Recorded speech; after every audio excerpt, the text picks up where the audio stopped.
Chilli ജാസ്മിനിലേക്ക് എല്ലാവർക്കും സ്വാഗതം. പെരുമഴയാണ് ഇപ്പോൾ എല്ലാ ദിവസവും ഉച്ച കഴിയാനൊന്നുമില്ല, അതിന് മുന്നേ തന്നെ തുടങ്ങുന്നുണ്ട്. അപ്പോൾ ഞാൻ ഒരു മഴയൊക്കെ തോർന്ന് നിൽക്കുന്ന ഒരു അത്യാവശ്യം സമയത്ത് ഇങ്ങോട്ട് കയറുന്നതാണ്. നമുക്കിവിടെ എന്തെങ്കിലുമൊക്കെ ഉണ്ടോ, നമ്മൾ നട്ടതൊക്കെ ഉണ്ടോ, ഇനി നടാൻ വല്ലതും ഉണ്ടോ, അങ്ങനെയുള്ള കാര്യങ്ങളൊക്കെ ഒന്ന് നോക്കി നമുക്ക് ഈ തോട്ടം ഒന്ന് കണ്ട് വിളവെടുക്കാനുണ്ടെങ്കിൽ എടുത്ത് നമുക്ക് ഇറങ്ങിപ്പോകാം കേട്ടോ. ബാ, നമ്മൾ കഴിഞ്ഞ ദിവസം ഇഷ്ടംപോലെ വിളവെടുത്തതാണ് ഈ വയലറ്റ് പയർ കേട്ടോ. അപ്പോൾ ഇതിൻ്റെ വിളവൊക്കെ കുറയാറായിട്ടുണ്ട്, ചെടി നല്ലോണം പ്രായമായല്ലോ. അപ്പോൾ നമ്മൾ ചെയ്യേണ്ടത് എന്നാണെന്നറിയോ, ഇപ്പോൾ ഇത്രയും കുറഞ്ഞ് നിൽക്കുന്ന അവസരത്തിൽ നമ്മുടെ ജൈവ സ്ലറി ഇല്ലേ, ആ ജൈവ സ്ലറി നേർപ്പിച്ച് നല്ലോണം ഒന്ന് ഒഴിച്ചാൽ മതി. ഒരു 1-2 വിളവും കൂടെ നമുക്ക് നല്ല പോലെ കിട്ടും. അപ്പം ഈ ഒരു പയറിൻ്റെ വിളവ് ഇതേപോലെ കുറയുമ്പോൾ അടുത്ത ആഴ്ച അല്ലെങ്കിൽ തൊട്ടടുത്ത് തന്നെ നമുക്ക് വിളവെടുക്കാനായിട്ടുണ്ടല്ലോ. ഇതുപോലെ പാകത്തിന് നമ്മൾ നേരത്തെ തന്നെ നടണം കേട്ടോ. ഇപ്പം എന്തേ അതിൻ്റെ വിളവ് തീരുമ്പം നമുക്ക് ഇതേന്ന് വിളവെടുക്കാൻ പറ്റും. ഇത് പച്ച നിറത്തിലുള്ള പയറാണേ, അത് വയലറ്റ് നിറത്തിലുള്ള പയറാണ്. ഇതും അതേപോലെ തന്നെ നീളം വയ്ക്കുന്ന നല്ല പയറുകളാണ്. അപ്പോൾ പയറുകൾ ഇതേപോലെ നല്ല ഷേപ്പിൽ ചില പ്രാവശ്യങ്ങളിൽ നമ്മൾ പയർ വളർത്തുന്ന അവസരത്തിൽ പയറിൻ്റെ അറ്റം ഇങ്ങനെ നീണ്ടു വരുന്നത് പോലെ കണ്ടിട്ടുണ്ടോ, ശോഷിച്ച് വണ്ണം കുറഞ്ഞ്. അങ്ങനെ വരാതിരിക്കാനൊക്കെ ഞാനിതിന് ഓരോരോ കാര്യങ്ങളൊക്കെ ചെയ്തു കൊടുത്തിട്ടുണ്ട്. അപ്പം നല്ല ഭംഗിയായിട്ടാണ് വരുന്നത്. അതിനൊപ്പം എന്തേ കണ്ടോ പടവലങ്ങ. നമ്മളിവിടെ കായീച്ചയ്ക്ക് കെണിയിട്ടിരിക്കുന്നത് കൊണ്ട് ഞാനിപ്പോൾ കാര്യമായിട്ട് ഇവർക്ക് കവറിങ് ഒന്നും നടത്താറില്ല. ചിലതിനിട്ടൊക്കെ ചിലപ്പോൾ പുഴുവിൻ്റെ അറ്റാക്കൊക്കെ വരും. അപ്പോൾ പുഴു വരാതിരിക്കാനായിട്ട് നമ്മൾ എന്താണ് ചെയ്യേണ്ടതെന്നൊക്കെ ഞാൻ നേരത്തെ നിങ്ങൾക്ക് പറഞ്ഞു തന്നിട്ടുണ്ട്.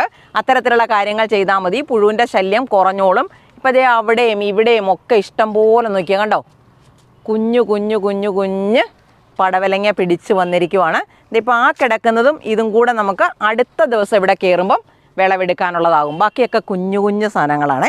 അതുപോലെ പയർ ഇങ്ങനെ നീണ്ടു വരുമ്പം ഇതിവിടെയൊക്കെ പിടിച്ചു തുടങ്ങി കേട്ടോ. ഈ ചോട് പയറാണ്, ഇതിലേക്കൂടെയൊക്കെ കിടക്കുന്നത് കണ്ടോ. ഈ പാവയ്ക്കയുടെ ചെടി നമുക്കിനി കളയാറായതാണേ, ചെടിയോടെ കളയണം. അത് പക്ഷേ കളയാൻ അങ്ങടെ പറ്റത്തില്ല, അതിൻ്റെ അറ്റങ്ങളൊക്കെ ഇവിടെ വന്ന് ഈ പയറിലൊക്കെ കയറിയിരിക്കുന്നത് കൊണ്ടാണ് ഞാനത് മുറിച്ച് കളയാൻ നിൽക്കുന്നത്. ചിലപ്പോൾ അതേ പിടിച്ച് വലിച്ചാലുണ്ടല്ലോ ഈ കായ്ച്ച പയറിൻ്റെ അറ്റവും പൊട്ടിക്കൊണ്ടായിരിക്കും പോരുന്നത്. ഇതേപോലെ പയർ ശക്തിയായിട്ട് വളർന്ന് കയറി പെട്ടെന്ന് കായ്ച്ച് കിട്ടാനായിട്ട് ഞാൻ ഇത് നട്ടിരിക്കുന്നുണ്ടോ. അപ്പോൾ ഇതിനെന്താണ് നമ്മൾ നട്ടപ്പം ചുവട്ടിൽ ചേർത്തതെന്ന് ഞാൻ നിങ്ങളോട് പറഞ്ഞു തന്നിട്ടുണ്ട്. ഇതേപോലെ ചെയ്താൽ മതി. പയർ നല്ല ആരോഗ്യത്തിൽ നമ്മൾ അന്ന് മാറ്റി നട്ടിട്ട് ഇതേ കണ്ടോ, അടുത്ത സെറ്റ് ഇല വന്നു കഴിഞ്ഞത് കണ്ടോ. 3-4 ദിവസം പോലും ആയില്ല നമ്മൾ ഇങ്ങോട്ടേക്ക് മാറ്റി നട്ടിട്ട്. അപ്പോൾ അവർ ചുവട് പിടിച്ചു, പുതിയ ഇലകൾ വന്നു തുടങ്ങുവാണ്. ഇത് കുറ്റിപ്പയറാണിതേ. അപ്പം നമുക്ക് കുറ്റിപ്പയർ കുറച്ചും കൂടെ വളർന്ന് കയറുമ്പം ഇതുപോലെ തോട്ടത്തിൽ ഈ നമ്മളിപ്പം ടെറസേൽ ചെറിയ ചെറിയ ഗ്രോ ബാഗുകളിലും പറ്റിയ പാത്രങ്ങളിലുമൊക്കെ മണ്ണ് നിറച്ചിട്ടാണ് നമ്മളിവിടെ ചെയ്യുന്നത്. അതേസമയം നല്ലോണം തടം കോരിയൊക്കെ ചെയ്യാനുള്ളവരാണെങ്കിൽ അവർ ചെയ്യുന്ന രീതികളൊക്കെ വ്യത്യസ്തമാണ്. അവർക്ക് കിട്ടുന്ന വിളവിൻ്റെ അളവും കൂടുതലാണ്. അതിനുള്ള സ്ഥലമൊന്നും ഇല്ലാതെ പട്ടണത്തിലൊക്കെ താമസിക്കുന്ന നമ്മളെപ്പോലുള്ളവരൊക്കെ എന്നാ ചെയ്യും, അവർക്കും ചെറുതായിട്ടൊക്കെ ഉണ്ടാക്കിയെടുക്കണ്ടേ. അതിനുള്ള പരിപാടികളാണ് ഞാൻ നിങ്ങൾക്ക് കാണിച്ചു തരുന്നത്. അപ്പോൾ നമ്മളിത് ഇങ്ങോട്ട് കയറിയപ്പോൾ ഉണ്ടല്ലോ, ഈ പാത്രത്തിനകത്ത് ഇതൊരു കോളിഫ്ലവർ ആണേ. ഇതിൻ്റെ ഇല എല്ലാം കണ്ടോ, ഇത് ഒച്ചും പുഴുവും കൂടെ തിന്നുന്നതാണ്. അപ്പോൾ ഒച്ചുകളെയും പുഴുക്കളെയും ഇല്ലാതാക്കാൻ ഇന്ന് വൈകുന്നേരം ഞാനിതിനൊരു പരിപാടി ചെയ്തു കൊടുക്കും. അത് സക്സസ് ആയാൽ ഞാൻ നിങ്ങൾക്കും കൂടെ പറഞ്ഞു തരാം. ഈ കാബേജൊക്കെ നട്ട് വളർത്തുന്നവർക്കേ അത് നിർബന്ധമായും അറിയേണ്ടതാണ്. കാബേജ് എന്നൊക്കെ പറയുന്നത് ഒരു 3 മാസക്കാലം മാത്രം നിൽക്കുന്നതാണ്. അപ്പം നമുക്ക് ദൈവരെ അങ്ങോട്ട് നട്ടു കൊടുക്കാം. അപ്പോൾ ഇത് നട്ടു കൊടുക്കുന്നതിന് മുമ്പേ ഞാൻ കുറച്ച് വാമിടുന്നുണ്ട് കേട്ടോ, നല്ല ഗിൽറ്റ് പോലെ ഇരിക്കുന്നത് കേട്ടോ. പിന്നെ കുറച്ച് ചാണകപ്പൊടിയും കൂടി ഇടുന്നുണ്ടേ. എന്നിട്ട് ഇതിനെ ഞാൻ അങ്ങോട്ടേക്ക് വെറുതെ വെക്കുക. ഇനി ഇതിൻ്റെ വളർച്ച എങ്ങനെ ഉണ്ടെന്ന് നമുക്ക് നോക്കാം. ഇത് നമ്മുടെ ആനക്കൊമ്പൻ വെണ്ടയാണേ. അത് ഞാൻ ഇതുപോലെ ചാഞ്ഞ് കിടന്നിട്ട് കയറ് കെട്ടി മുകളിലോട്ട് സപ്പോർട്ട് കൊടുത്ത് കായൊക്കെ പിടിച്ച് തുടങ്ങുന്നതേ ഉള്ളൂ കേട്ടോ. ഇത് പച്ച നിറത്തിലുള്ളതാണ്. ഒരു ആനക്കൊമ്പൻ വെണ്ട നട്ടാൽ ഇതേപോലെ നമ്മൾ അതിൻ്റെ മണ്ട മുറിച്ച് വിട്ടാൽ ശിഖരങ്ങൾ വരുമ്പം ഒരു ചെടിയിൽ നിന്ന് തന്നെ ഒരേ സമയം 5-10 കായ്കൾ വീതം പറിക്കാൻ കാണും. അതിൻ്റെയൊക്കെ വലിപ്പവുമൊക്കെ നിങ്ങൾക്ക് അറിയാവുന്നതാണ്. ഇത് പച്ചയാണ്, ഇത് ചുവപ്പാണേ. ഇപ്പോൾ ആനക്കൊമ്പൻ വെണ്ടയുടെ പച്ചയും ചുവപ്പും വിത്തുകൾ വന്നിട്ടുണ്ട്. ആർക്കെങ്കിലും ആവശ്യമുള്ളവരുണ്ടെങ്കിൽ നമ്മുടെ വാട്സാപ്പ് നമ്പറിലൊരു മെസ്സേജ് ഇട്ടാൽ മതി, നിങ്ങൾക്ക് കിട്ടും. അതുപോലെ മറ്റ് പല വെറൈറ്റി സാധനങ്ങളും വരാനുണ്ട്, അതും കൂടെ ഞാൻ നിങ്ങൾക്ക് തരാം. വരുന്നതിനനുസരിച്ച് ഞാൻ നിങ്ങളോട് പറയാവേ. ഇതെന്നാന്ന് കണ്ടോ, നമുക്കിവിടെ ഒരു 2-3 തടത്തിൽ കുറച്ച് കൂർക്കയുണ്ട്. കൂർക്കച്ചെടി കണ്ടോ പൂത്തു തുടങ്ങി കണ്ടോ. അപ്പോൾ ഇത് വിളവാകാറായി എന്നാണ്. അതുപോലെ തന്നെ കളർ കണ്ടോ, ചെറുതായിട്ട് മഞ്ഞയ്ക്കാനൊക്കെ തുടങ്ങിയിട്ടുണ്ടേ. കണ്ടോ, ഇങ്ങനെ കളറൊക്കെ മാറി മഞ്ഞയ്ക്കുമ്പോഴാണ് നമുക്ക് വിളവെടുക്കാറാകുന്നത്. അപ്പോൾ നമുക്ക് അടുത്ത മാസം നമുക്കിതിനെ വിളവെടുക്കാൻ പറ്റുമായിരിക്കും. അപ്പോൾ ഇതിൻ്റെ ചോട്ടി വല്ലതും ഉണ്ടോയെന്ന് ഞാൻ കാണിച്ചു തരാം കേട്ടോ. നമുക്കിപ്പം സാധാരണ കൃഷി ചെയ്യുന്നത് പോലെ തടവെടുത്ത് കോരിയൊന്നും നടുന്ന പോലെയല്ല. നമുക്ക് പിന്നെ മേളിലോട്ട് അങ്ങനെ മണ്ണ് വെട്ടിക്കോരി കൊടുക്കാനൊന്നും ഇതുപോലെ പാത്രത്തിൽ വെക്കുമ്പം പറ്റുകയില്ല. ഇനി ഇതിൻ്റെ ചോട്ടിൽ എന്തെങ്കിലും ഉണ്ടോയെന്ന് നമുക്ക് വിളവെടുക്കുമ്പോൾ അറിയാം. ഇത് നമ്മുടെ ഇഞ്ചിയാണേ, കണ്ടോ. അപ്പോൾ ദേ ഇഞ്ചിക്ക് ഇതുപോലെ പൂക്കൾ വന്നു തുടങ്ങി, കണ്ടോ. അപ്പം നമ്മൾ മനസ്സിലാക്കേണ്ടത്, നമുക്ക് വേണമെങ്കിൽ ഇപ്പോൾ കറി വെക്കാനായിട്ട് പറിക്കാം, നല്ലോണം പാകമാകാറായിട്ടുണ്ടെന്നാണ് മനസ്സിലാക്കേണ്ടത്. ഇപ്പോൾ ദേ ഇതിൻ്റെ ചോട്ടിലോട്ട് നോക്കി, ഇഞ്ചി പാകി പോയിരിക്കുന്നുണ്ടോ, കണ്ടോ. നമുക്കിപ്പോൾ വേണമെങ്കിൽ എടുത്തിട്ട് അല്ലെങ്കിൽ ഇതിൻ്റെ മുകളിലോട്ട് കുറച്ച് മണ്ണും വളവും കൂടെ മിക്സ് ചെയ്ത് ഇട്ട് കൊടുത്താൽ മതി. അവർ ഇത് കണ്ടോ, കാണാവോ, കണ്ടോ, നിറയെ ഉണ്ടാകുന്നുണ്ടോ. അപ്പോൾ ഈ പൂക്കൾ ഉണ്ടാകുന്നതേ ഇങ്ങനെ അങ്ങ് ഒടിച്ച് കളയുന്നതാണ് നല്ലത് കേട്ടോ. കാരണം ആ അടിയിലുള്ള ഇഞ്ചിയുടെ വിളവല്ലെങ്കിൽ കുറയും, ഇഞ്ചി ഉണ്ടാകുന്നതിൻ്റെ അളവ് കുറഞ്ഞു പോകും. അതുകൊണ്ട് നമുക്ക് ഇതുപോലത്തെ പൂവിനെ അങ്ങ് ഒടിച്ച് കളയാം. ഈ സൈഡിലൊക്കെ ഉണ്ടായി തുടങ്ങി, കണ്ടോ. ഇത് നമ്മുടെ സ്ട്രോബെറി ആണേ, കണ്ടോ. അവിടോട്ടും ഇവിടോട്ടൊക്കെ ഒന്നും രണ്ടും കായ്കളൊക്കെ ഉണ്ടായിട്ടുണ്ട്. എൻ്റെ അടുത്ത് നീ ഇത് തിന്ന് നോക്കിയിട്ട് ടേസ്റ്റ് പറഞ്ഞേ. എന്നാ പിന്നെ ഇവിടെ ഇഷ്ടം പോലെ ഇങ്ങനെ വെളുത്തത് ഉണ്ടാകുന്നുണ്ട്. ഇതുണ്ടോ, ചെറിയ പുളിയുണ്ടല്ലേ, ചെറിയ പുളിയുള്ള മധുരമല്ലേ. ചെറിയ പുളിയുണ്ട്, മധുരമുണ്ട്. ആ, ഈ പിള്ളേർക്ക് ഈ ചെറിയ നമുക്ക് പണ്ട് ഈ സ്ട്രോബെറിയുടെ ജാം മൂന്നാറിലൊക്കെ പോകുമ്പോൾ കറക്റ്റ് ടേസ്റ്റ് ആണോ. എന്നാ ഇത് നമ്മുടെ ബ്രൊക്കോളിയാണേ. ബ്രൊക്കോളി വളർന്ന് ഒരുമാതിരി നല്ല വളർച്ചയായിട്ടുണ്ട് കേട്ടോ. അപ്പം നമ്മൾ ഇടയ്ക്കിടയ്ക്കുണ്ടല്ലോ ഇങ്ങനെ നമ്മൾ ഈ പാത്രങ്ങൾക്കകത്തൊക്കെ നട്ടുപിടിപ്പിക്കുമ്പം ആഴ്ചയിൽ വളം കൊടുക്കണേ. അപ്പം ഞാൻ ഉപയോഗിക്കുന്നത് ഇന്ന് ജൈവ സ്ലറിയാണേ, കണ്ടോ. നേർപ്പിച്ചാണ് എടുത്തിരിക്കുന്നത്. എന്നിട്ട് ഞാൻ ഇതിൻ്റെ ചുവട്ടിലോട്ടങ്ങ് ഒഴിച്ചു കൊടുക്കാം. നല്ല വളമാണ് കേട്ടോ. പിന്നെ നമ്മളിപ്പോൾ ഇതിന് ചെയ്യേണ്ടത് എന്നാണെന്നറിയോ, പൂവിടാറൊക്കെ ആകുന്ന സമയത്ത് ഇത് ഫിഷ് അമിനോ ആസിഡാണേ. ഫിഷ് അമിനോ ആസിഡ് നല്ലവണ്ണം സ്പ്രേ ചെയ്ത് കൊടുക്കണം. അത് പയറിനാണെങ്കിലും ഒക്കെ നമ്മളങ്ങനെ ചെയ്യുന്നത് നല്ലതാണ്. കഴിഞ്ഞ പ്രാവശ്യം ഞാനിത് പയറിന് ചെയ്ത് കാണിച്ചതാണ്. അപ്പോൾ ദേ ഈ പയറെല്ലാം കണ്ടോ കായ്കൾ പിടിച്ചു തുടങ്ങി കേട്ടോ. അവിടെ ഇവിടെയൊക്കെ ഉണ്ടായിട്ടുണ്ട്. ദേ ഇഷ്ടം പോലെ ഈ കാണുന്നതെന്ന് പറയുന്നത് എയർ പൊട്ടറ്റോ അല്ലെങ്കിൽ അടതാപ്പെന്ന് പറയുന്നതാണേ. സൂപ്പറായിട്ട് നല്ലതാണ് സാമ്പാറിനകത്ത് ഉരുളക്കിഴങ്ങിന് പകരം ഇടാൻ. ഇന്ദ്രത്തെ കഴിഞ്ഞ ദിവസത്തെ സാമ്പാറിനകത്ത് ഈ അടതാപ്പുണ്ടെന്ന് നിനക്ക് മനസ്സിലായിരുന്നോ? അവനോർത്ത് ഉരുളക്കിഴങ്ങ് തന്നെയാണെന്നാ. അതേപോലെ തന്നെ ഇരിക്കും. നമ്മൾ കഴിഞ്ഞ ദിവസത്തെ സാമ്പാറിനൊക്കെ ഇത് തന്നെ ഇട്ടിട്ടാണ്. ഞാൻ കഴിഞ്ഞ ദിവസം വിളവെടുക്കുന്ന നിങ്ങളെ കാണിച്ചില്ലേ, ഇത് ഇട്ടിട്ടാണ് ഉണ്ടാക്കിയത്. ഒരു കുഴപ്പമില്ല കേട്ടോ, സൂപ്പർ സാധനമാണ്. ഇനി ഒന്ന് മെഴുക്ക് പുരട്ടി ഞാൻ ഇതുവരെ വെച്ച് നോക്കിയിട്ടില്ല, അതൊന്ന് നോക്കണം. നമ്മുടെ ഈ കോളിഫ്ലവറൊക്കെ പൂടാറായിട്ടുണ്ട് കേട്ടോ. അപ്പം ഞാൻ അതിൻ്റെ ചോട്ടിൽ വളവും മണ്ണും ഇട്ട് കൂട്ടിയിട്ടുണ്ട്. കുറച്ചും കൂടെ കൂട്ടി കൊടുക്കാറായിട്ടുണ്ട്. അപ്പം ഞാൻ ദേ ഈ ഫിഷ് അമിനോ ആസിഡ് ഇതിന് തളിച്ചു കൊടുക്കുക. കാരണം എന്തേ ഇവിടെയൊക്കെ കണ്ടോ കുഞ്ഞു മുട്ടുകൾ വരാൻ പോവുക ഈ പയറിനെ. അങ്ങനെ പൂമൊട്ടുകൾ വരുന്ന സമയത്താണ് ഇത് ചെയ്യുന്നത്. ഇത് ചാഴിയൊക്കെ വരുന്നതിനെ നിയന്ത്രിക്കും ഈ ഫിഷ് അമിനോ ആസിഡ് ഇപ്പം നമ്മൾ തളിച്ചു കൊടുക്കുവാണെങ്കിൽ. ദേ ഇത് കണ്ടോ നമ്മുടെ ബജിമുളക് കണ്ടോ, പിന്നെയും നല്ല പോലെ ഉണ്ടാകുന്നുണ്ട് കേട്ടോ. അതിനും കൂടി ഇച്ചിരി ഫിഷ് അമിനോ തളിച്ചു കൊടുത്തേക്കാം. ഫിഷ് അമിനോ ആസിഡ് എങ്ങനെയാണ് ചിലവ് കുറച്ച് നമ്മുടെ വീടുകളിൽ നല്ല നിലവാരമുള്ളത് ഉണ്ടാക്കിയെടുക്കുന്നതെന്ന് ഞാൻ നിങ്ങൾക്ക് കാണിച്ചു തന്നിട്ടുണ്ട്. ഈ ഫിഷ് അമിനോ ആസിഡ് ഒന്നും വാങ്ങിച്ച് പൈസ കളയരുത്. നമ്മൾ ഈ മത്തിക്കൊക്കെ വില കുറയുമ്പോൾ ഇപ്പം പക്ഷേ മത്തി രാജകീയ സാധനമായിട്ടാണ് വന്നിരിക്കുന്നത്. 400 രൂപയൊക്കെയാണ് കിലോയ്ക്ക്. മത്തി വില കുറഞ്ഞ് കിട്ടുന്ന സമയമുണ്ട്. ആ ഒരു സമയത്ത് 1 കിലോയോ അല്ലെങ്കിൽ 2 കിലോയോ നമ്മൾ വളർത്തുന്ന ചെടിയുടെ അളവിനും ആവശ്യത്തിനും അനുസരിച്ച്, ഇനി ഒന്നും വേണ്ട, നഷ്ടം കുറേ കാലം നമുക്കിത് ഉപയോഗിക്കാൻ പറ്റുന്നതാണ്. അപ്പം മത്തിക്ക് വില കുറഞ്ഞ് കിട്ടുന്ന സമയത്ത് ഇത് വാങ്ങിച്ച് ഫിഷ് അമിനോ ആസിഡ് ഉണ്ടാക്കി വെച്ചോണേ. അപ്പം ദേ ഈ ചോളം കണ്ടോ നല്ലതായിട്ട് വളരുന്നുണ്ട്, കായ്ക്കാറായിട്ടുണ്ട്. കായ പിടിച്ച ചോളം ഞാൻ നിങ്ങൾക്ക് കാണിച്ചു തരാവേ. ഇത് നമ്മുടെ കായ്ച്ച ചോളമാണേ, കണ്ടോ. ദേ ഇതുപോലെ സൈഡിൽ നിന്നൊക്കെ വന്നിട്ടുണ്ട്. 1, 2, 3 എണ്ണം ഉണ്ടായിട്ടുണ്ട്. അപ്പോൾ എന്നോട് ആൾക്കാർ പറയുന്നുണ്ടായിരുന്നു ഇതിനകത്ത് ചോളം മണികൾ ചിലർക്കൊക്കെ ഉണ്ടാകുമ്പം കുറഞ്ഞു പോവുകയാണെന്ന് പറയുന്നുണ്ട്. അതിനെന്നാ ചെയ്യണമെന്നറിയാം, ദേ ഈ മുകളിലത്തെ പൂ കണ്ടോ, ഇതിനെ ഇങ്ങനെ നമ്മൾ ഇടയ്ക്ക് കുലുക്കി കൊടുക്കണം. കാറ്റൊക്കെ വരുമ്പോഴും വന്നോളും. അപ്പോൾ അതിൻ്റെ പൂമ്പൊടികൾ ദേ ഇതിൻ്റെ അരികിലേക്ക് വീണിട്ടാണ് ഇതിനകത്തെ ചോളം മണികൾ വന്ന് നിറയുന്നത്. ആ പൂമ്പൊടി വീഴാനുള്ളത് കുറഞ്ഞു പോയി കഴിഞ്ഞാൽ ചോളത്തിൻ്റെ വിത്തുകൾ ഉണ്ടായി കിട്ടുന്നതും കുറഞ്ഞു പോകും. അപ്പോൾ ഈ മഴയൊക്കെ വരുമ്പം പൂമ്പൊടി ഉള്ളതെല്ലാം വെള്ളത്തിൽ കലങ്ങിയൊക്കെ പോകും. അങ്ങനത്തെ പ്രശ്നങ്ങളൊക്കെ ഉണ്ട്. പക്ഷേ എന്നാലും ഉണ്ടായിക്കോളും. ചോളത്തിൻ്റെ വിത്തുകൾ ആർക്കെങ്കിലും ആവശ്യമുണ്ടെങ്കിൽ മെസ്സേജ് ഇടാൻ തരുന്ന നമ്പറുണ്ട്, അതിനകത്തൊന്ന് മെസ്സേജ് ഇട്ടേക്കണേ. ഇതെന്നാന്നറിയോ, നമ്മൾ ചുരക്കയുടെ തൈകൾ കിളിപ്പിച്ച് വെച്ചിരിക്കുന്നതാണ്. അപ്പോൾ ഇനി ഇത് മുളച്ച് വന്നു കഴിഞ്ഞല്ലോ, പച്ച നിറത്തിലുള്ളതൊക്കെ ആയി. ഇനി നമ്മൾ വെയിൽ കിട്ടുന്ന സ്ഥലത്ത് വെക്കണം, അപ്പോഴേ ഇവരെ ആരോഗ്യത്തിൽ വളർന്നു കയറി വരത്തുള്ളേ.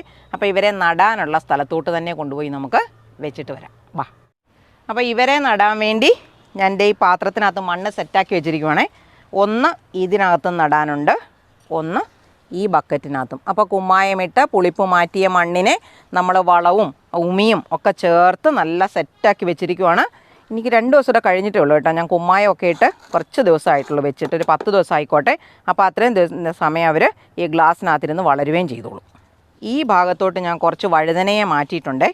അതേ കായ്ച്ചു തുടങ്ങിയത് കണ്ടോ, ഇത് ഉരുണ്ട വഴുതനയാണ്, കത്രിക്കയുടെ സൈസാണ് കണ്ടോ. ഇതൊക്കെ നല്ല സൂപ്പറായിട്ട് വരുന്നുണ്ട്, കായ പിടിച്ച് വരുവാണ്. വേറൊരു സൂത്രം കാണിക്കാവേ, ഇത് കണ്ടോ, കണ്ടോ ഇതെന്നാടാ ഇന്ദിരത്തെ? കാപ്സിക്കം ഉണ്ടായി തുടങ്ങി. ഇത് അതേലുണ്ടായി, ഇതേലുണ്ടോ ഉണ്ടായിട്ടുണ്ട്, ഇതുണ്ട്. ഈ ചെടിയെ കായ്ച്ചില്ലെന്ന് തോന്നുന്നു. അങ്ങനെ നല്ല സൂപ്പറായിട്ടുണ്ടാകുന്നുണ്ട്. ഈ സാധനം കണ്ടോ, ഇത് ഞാനൊരു പരീക്ഷണത്തിന് ഞാൻ നേരത്തെ നട്ടു നോക്കിയിട്ടുള്ളതാണ്, അന്നേരം എനിക്ക് നഷ്ടപ്പെട്ടു പോയിട്ടുണ്ട് കേട്ടോ. ഇതെന്നതാണെന്ന് നിങ്ങൾക്ക് ഇതിൻ്റെ ഇല കാണുമ്പോൾ മനസ്സിലാകുന്നവരുണ്ടെങ്കിൽ എനിക്കൊന്ന് കമൻറ്റ് ചെയ്യണേ കേട്ടോ. ഇത് കായ ഉണ്ടാകുവാണെങ്കിൽ ഉണ്ടാകുമ്പോൾ ഞാൻ നിങ്ങൾക്ക് കാണിച്ചു തരാം. നമ്മുടെ കുറ്റിക്കുരുമുളക് ഞാൻ ഇവിടെയാണ് ഈ ബക്കറ്റ് ഇരിക്കുന്നത് കണ്ടോ. പക്ഷേ അവിടെ നിൽക്കുന്ന കമ്പിയേലാണ് ഞാൻ സപ്പോർട്ട് കൊടുത്തത്. അപ്പോൾ എൻ്റെ ഒരു ആഗ്രഹമായിരുന്നു ഇത് പന്തലേ കയറ്റി വിടണം. ഒരാൾ എനിക്ക് കമൻറ്റ് ചെയ്തിട്ടുണ്ടായിരുന്നു കേട്ടോ, ചേച്ചിയുടെ പരീക്ഷണം വിജയിക്കുന്നുണ്ടോയെന്ന്. ഒരുപക്ഷെ ആ കമ്പിയുടെ ചോട്ടിൽ തന്നെയായിരുന്നു ഈ ബക്കറ്റ് ഇരുന്നിരുന്നത്. ഇതിപ്പോൾ എന്തേ വളഞ്ഞു പോയിരിക്കുന്ന കണ്ടോ. അതുകൊണ്ട് ഞാൻ ഓർക്കുന്നത് ഒരു കുറച്ച് ഹൈറ്റ് വെച്ചിട്ട് അങ്ങോട്ട് മുറിച്ച് വിടണം. ഇത്രയും ഭാഗത്ത് നല്ല സ്ട്രോങ് ആയിട്ട് നിന്നിട്ട് അങ്ങ് വളർന്ന് കിട്ടിയാൽ മതി. നല്ലോണം കായുണ്ട് കണ്ടോ ഇതിൽ. ഇത് മാത്രമല്ല, അതൊരു തൈ കണ്ടോ, ആ തയ്യലും നല്ല ആവശ്യത്തിന് കുറ്റിക്കുരുമുളക് കിട്ടും. അപ്പോൾ നമ്മൾ ഈ കുരുമുളക് വാങ്ങിക്കാൻ വേണ്ടി ഇങ്ങനെ പൈസ വാങ്ങിച്ച് കളയേണ്ട കാര്യമില്ല. ഇതേപോലെ ഒരെണ്ണം വാങ്ങിച്ച് നമ്മുടെ ഇതുപോലെ വരാന്തയിലോ ഏതെങ്കിലും ഒരു ഭാഗത്ത് ഒരു ചെറിയ ഒരു പാത്രത്തിനകത്ത് നട്ട് വളർത്താൻ പറ്റിയാൽ നിങ്ങൾക്ക് നിങ്ങളുടെ ആവശ്യത്തിന് കുറ്റിക്കുരുമുളക് കിട്ടും. ഇത് കണ്ടോ, ഇപ്പം ഈ നമ്മൾ ആദ്യം വിളവെടുത്തുകൊണ്ടിരുന്ന തക്കാളിയുടെ വിളവ് ഏകദേശം തീരാറായിട്ടുണ്ട്. അപ്പുറത്ത് നിന്ന് ഒരെണ്ണമാണെങ്കിൽ വാടിപ്പോവുകയും ചെയ്തു. അപ്പോൾ ഇത് കായ്ച്ച് പിടിച്ച് വന്നിട്ടുണ്ട്. ഇവിടെ ഈ കമ്പിയൊക്കെ ഇങ്ങനെ നിൽക്കുന്നതുകൊണ്ടാണ് അവർ ശരിക്കും പറഞ്ഞാൽ പിടിച്ച് നിൽക്കുന്നത് കേട്ടോ. ഇതേലെ നമുക്ക് ഈ വിളവെടുക്കുന്നതിനോട് കൂടി ഇത് കളയണം എന്നാണ് ഞാൻ വിചാരിക്കുന്നത്. പക്ഷേ മുകളിലോട്ട് കാ പിടിച്ചാൽ നമുക്ക് കളയാനൊരു സങ്കടവും വരും. അല്ലെങ്കിൽ ഇതിനെ പറിച്ച് കളഞ്ഞേച്ച് നമുക്കിവിടെ ചീരയാക്കണം. ഒരു തടം ഞാൻ ചീരയ്ക്ക് വേണ്ടി സെറ്റാക്കിയിട്ടുണ്ട്. ഇനിയിപ്പം മഴ കുറയുന്നതിനോട് കൂടി ചീര നമുക്ക് നട്ടുപിടിപ്പിക്കാൻ തുടങ്ങണം. മഴക്കാലത്ത് ചീര നമ്മൾ നട്ടുപിടിപ്പിച്ച് കഴിഞ്ഞാൽ അതിന് പലതരത്തിലുള്ള രോഗമാണ്. പിന്നെ മഴക്കാലത്തും നമുക്ക് നട്ടുപിടിപ്പിക്കാൻ പറ്റുന്ന നല്ല രുചിയുള്ള ഒരു ഇനം തന്നെയാണ് പച്ചച്ചീര കേട്ടോ. പച്ചച്ചീരയുടെ വിത്തുകൾ നമ്മളുടെ കയ്യിലുണ്ട്. ആർക്കെങ്കിലും ആവശ്യമുണ്ടെങ്കിൽ നമുക്ക് ചോദിച്ചു വാങ്ങിക്കാം. അതുപോലെ മയിൽപ്പീലി ചീരയും പാൽച്ചീരയും അങ്ങനെയുള്ള ചീരകളെല്ലാം തന്നെയുണ്ട്. ആ സീസൺ മാറുന്നതിനോട് കൂടി ഞാനിതിവിടെ നട്ടുപിടിപ്പിക്കും. അപ്പം നിങ്ങൾക്ക് കാണുമ്പം വേണമെന്ന് തോന്നുന്നുണ്ടെങ്കിൽ എന്നോട് ചോദിച്ചാൽ മതി കേട്ടോ, ഞാൻ നിങ്ങൾക്ക് എത്തിച്ചു തരാം. ഞാൻ നിങ്ങളോട് പറഞ്ഞില്ലേ നമ്മളിവിടെ പലതരത്തിലുള്ള കുക്കുംബറുകളെല്ലാം കൂടെ നട്ടിട്ടുണ്ടെന്ന്. കുക്കുംബർ ഉണ്ടാകുന്നുണ്ടോ കേട്ടോ. നല്ല കിടുക്കാച്ചിയായിട്ട് ഉണ്ടായി തുടങ്ങിയിരിക്കുക കേട്ടോ. അപ്പുറത്തൊക്കെ ഉണ്ടായി തുടങ്ങിയിട്ടുണ്ട്. ഇത് കണ്ടോ, അങ്ങനെ അങ്ങോട്ട് നിലത്തൂന്ന് അങ്ങോട്ട് കയറുന്നതേ ഉള്ളൂ, വള്ളി വീശി പോകുന്നുള്ളൂ. അപ്പം തന്നെ അവരങ്ങോട്ട് ഉണ്ടായി തുടങ്ങി. ഈ സാൽഡ് കുക്കുംബറിൻ്റെ ഒരു പ്രത്യേകത എന്ന് പറഞ്ഞാൽ നേരത്തെ തന്നെ ഉണ്ടായി തുടങ്ങും, നേരത്തെ തന്നെ വിളവ് തന്ന് തീർക്കും. അടുത്ത സെറ്റ് അപ്പം തന്നെ നമ്മൾ നട്ട് പിടിപ്പിച്ച് കൊടുത്തോണം. അപ്പോൾ ഇതുപോലെ വരുമ്പം അവിടെ ഉടക്കി പിടിച്ച് അവർ വരുന്നത് തന്നെ. അപ്പോൾ ഈ പന്തലിലോട്ട് കയറുമ്പോൾ നമുക്ക് കാ കാണാനും കായ്കൾക്ക് കേട് വരാതിരിക്കാനും ഒക്കെ നല്ലതാണ്. ഇത് ഡൽഹാരി ചാമ്പ കണ്ടോ, അടുത്ത സെറ്റ് പൂവിട്ട് തുടങ്ങുക കേട്ടോ. അങ്ങനെ ഒരു പ്രാവശ്യം അങ്ങോട്ട് കായ്കൾ വന്ന് തീർന്നു കഴിഞ്ഞാൽ അടുത്ത സെറ്റ് ഉടനടി അവർ ഉണ്ടായി തുടങ്ങും. ഇത് കണ്ടോ, നല്ല കിടുക്കാച്ചിയായിട്ട് നിൽക്കുന്നുണ്ട്. ഇതെന്നതാ ഇസ്രയേലി ഓറഞ്ച്. ഇത് നമുക്ക് തൊണ്ടോടെ പറിച്ച് കഴിക്കാവുന്നതാണ്. ഈ പച്ചയ്ക്ക് തിന്നുന്നതിനേക്കാൾ ഇത് സൂപ്പർ എന്നാത്തിനാണെന്നറിയോ, ഇത് പറിച്ച് കുറച്ച് പുതിനയും കൂടെ ഇട്ടിട്ട് പഞ്ചസാര ഒരു തരി ഉപ്പും കൂടെ ഇട്ടിട്ട് ജ്യൂസ് അടിച്ചാൽ നല്ല കിടുക്കാച്ചി ജ്യൂസ് അതിന്. ഇനി നമ്മുടെ ചൈനീസ് ഓറഞ്ചാണ്. നിറയെ കായ പിടിച്ച് നിൽക്കുന്നുണ്ടോ, നിറയെ കാ പിടിച്ചിട്ടുണ്ട്. കുഞ്ഞായിട്ടും പൂക്കളായിട്ടും ഒക്കെ ഉണ്ട്. പിന്നെ ഇത് നമ്മുടെ നാരകമാണേ. കണ്ടോ, കാ ഉണ്ടാകുന്നുണ്ടോ, ഇപ്പം കാ പിടിക്കുന്നൊരു സമയമുണ്ടോ. ഇതുപോലെ സീഡ്ലെസ് ലെമണാണേ, ഇഷ്ടം പോലെ ഉണ്ടായിട്ടുണ്ട്. നമ്മുടെ ആവശ്യത്തിനുള്ളത് വേറൊരിടത്തു നിന്ന് നാരങ്ങ വാങ്ങിക്കാതെ നമുക്ക് ഉപയോഗിക്കാനുള്ള അത്ര നാരങ്ങ ഇതേ കിട്ടും. ഇത് കണ്ടോ, പഴുക്കാറായി. ഇത് കണ്ടോ, അതുപോലെ അങ്ങേ സൈഡിലോട്ടും എല്ലാം കൊല കൊലയായിട്ടുണ്ടായിട്ടുണ്ട്. ഇതെന്നാന്ന് കണ്ടോ, ഇതെന്നാടാ? അഗസ്തിച്ചീര. ആ, അഗസ്തിച്ചീര വെള്ളയാണ്. അത് പൂ ഉണ്ടാകാറായി കേട്ടോ. പൂവാണ് വരുന്നത്. അത്ഭുതകരമായിട്ടൊരു സാധനം ഉണ്ടായി നിൽക്കുന്ന കാണിക്കണോ?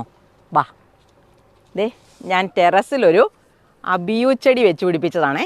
കണ്ടോ, ഇത് പഴുത്ത് കിട്ടുമോ വളർന്ന് കിട്ടുമോ എന്നൊന്നും എനിക്കറിയത്തില്ല. പക്ഷേ ഇതൊക്കെ കാ പിടിച്ചിട്ടുണ്ട്. കണ്ടോ, സൂപ്പറല്ലേ? നട്ട വെയിലത്ത് നിൽക്കുന്നതാണ്. അതേസമയം എൻ്റെ പറമ്പിൽ നിൽക്കുന്നതിനകത്ത് ഇതേവരെ ശരിക്കും കാ പിടിച്ചിട്ടില്ല കേട്ടോ. ഉണ്ടാകും, പൊഴിഞ്ഞു പോകും, ഇങ്ങനെ തന്നെ നിൽക്കുവാണ്. എന്നാൽ വേറെ കമ്പുകളിലൊന്നും ഞാൻ ഇതുവരെ കണ്ടില്ല.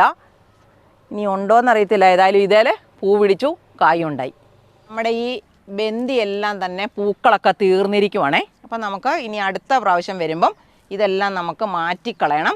നിങ്ങൾക്ക് എന്നാ അഭിപ്രായം? ഇത് നിർത്തിക്കൊണ്ടിരിക്കണം എന്നാണോ? ഇത് നിർത്തിക്കൊണ്ടിരുന്നാൽ ഇനി കൂടുതൽ പൂക്കളുണ്ടാകുമോ, അതോ നമുക്കിനി കളയാവോ? അങ്ങനെയുള്ള കാര്യങ്ങളൊക്കെ നിങ്ങളിത് കാണുന്നവരെനിക്കൊന്ന് കമൻറ്റ് ചെയ്യണേ. ഇനി നമുക്കേ താഴെ പോയി മതിലേലെ വസന്തം കണ്ടിട്ട് വീഡിയോ നിർത്താവേ. നമുക്കുള്ളതാണെങ്കിൽ ഇച്ചിരി ഇടയും വളർത്താനുള്ളതാണെങ്കിലോ ഒത്തിരി സാധനങ്ങളും. അപ്പം ഞാൻ ഇതേപോലെ ഈ മതിലിങ്ങനെ ഒരു ചെറിയ പൊക്കം നമുക്ക് കിട്ടിയിട്ടുണ്ട്. അവിടെയൊക്കെ ഞാൻ കൊണ്ടുവന്ന് ഈ ഓർക്കിഡ്, ഇത് ഒരു ഇനം മൊക്കാറോയുടെയും, ഇത് റൂൾഡ് വാൻഡ എന്ന് പറയുന്നതാണ്. അതിന് മൊട്ട് വന്നിട്ടുണ്ട് കണ്ടോ. ഇത് വെളുത്ത നിറത്തിലുള്ളതാണ്. അതിൻ്റെ തന്നെ വയലറ്റ് കളറിലുള്ളതാണ്. എൻ്റെ ഒരു ഓറഞ്ചും മഞ്ഞയും കൂടെ ഇവിടെ ഉണ്ടെന്ന് തോന്നുന്നു, ഉണ്ടായിട്ടില്ല. ഇത് നമ്മുടെ ഡൗ ഓർക്കിഡാണേ. അപ്പോൾ ഞാൻ ഇവിടെയൊക്കെ ഞാൻ വീട് പണിതപ്പോഴേ ഹുക്ക് പിടിപ്പിച്ചിട്ടുണ്ടായിരുന്നു. അപ്പോൾ ഇവിടെ ഞാൻ ഇതുപോലെ തൂക്കിയിട്ടിട്ട് കണ്ടോ, ഇത് നല്ല സൂപ്പറായിട്ടുള്ള ഓർക്കിഡാണ് കേട്ടോ. കണ്ടോ, ഡെൻഡ്രോബിയം ആണ്. പിന്നെ ഇതിനൊക്കെ പൂക്കളൊക്കെ ഉണ്ടായി വരുന്നുള്ളൂ. ഈ സൈഡിലോട്ട് നോക്കി കണ്ടോ, ഈ മതിലേ കാണുന്ന ഇച്ചിരി ഇടയിലാണ് കണ്ടോ എന്തൊക്കെ നിറത്തിലുള്ള പൂക്കളാണ് കാണുന്നതെന്ന് നിങ്ങൾ എനിക്ക് കമൻറ്റ് ചെയ്തു. എത്ര വെറൈറ്റി ഡെൻഡ്രോബിയം നമ്മളിവിടെ കൂടെ കാണുന്നുണ്ട്, എത്ര വെറൈറ്റി കളറുകൾ കാണുന്നുണ്ട് എന്നാണ് നമ്മൾ നോക്കുന്നത്. ഇത് കണ്ടോ, ഈ പൂവിൻ്റെ ടൈപ്പല്ല. ഇത് കണ്ടോ, ഇതൊന്നുമല്ല. ഇത് പിന്നെ നമ്മുടെ ഗ്രൗണ്ടിൽ നിന്ന് കയറി വന്നിരിക്കുന്നതാണ്. ഇത് കണ്ടോ, ഇത് വ്യത്യാസമാണ്.